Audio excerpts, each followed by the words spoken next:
I think that's an excellent and often overlooked point, that we talk about the buying committee and getting buy-in and a champion. That doesn't end at procurement and signing the contract, right? Like, okay, that was hard, but now the hard work starts The of real actually hard work starts. getting it Yeah. implemented. Absolutely, you're spot on that. And I think the real aha moment for us was very much, you would get to the point where they were happy, they wanted to explore the solution, and then they go, but now we've got to go back internally and figure out how we're going to make it work across our strategy. And then it almost goes black.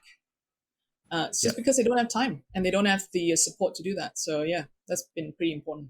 And so that services and onboarding process, is that, because you mentioned the customer's North Star, is that about helping execute their plans using your platform, or is it just around implementation and like technical execution?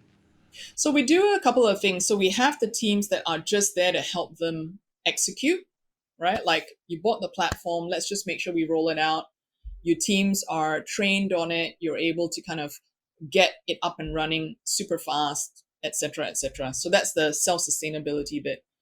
The what I was talking about around success plans and the deep dives is kind of an ongoing thing. So we're doing this with our customers who've been with us for 6 months, but also who've been with us for 12 years, right? And we do it on an annual basis because things change.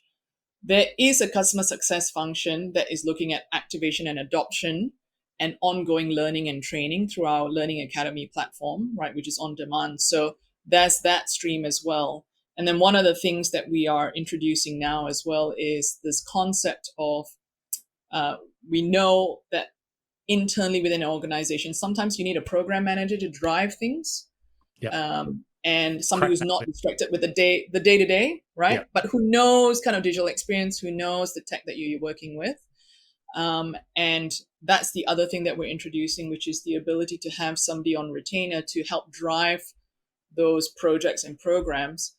And because we're a composable DXP, to answer your first question, we're designed to work with third-party systems. So we're also kind of tech agnostic in that sense, because we expect to have to work with and integrate and govern and help make everything work like one solution, regardless of whatever you're using and whatever you think you're going to need to use in 12 months.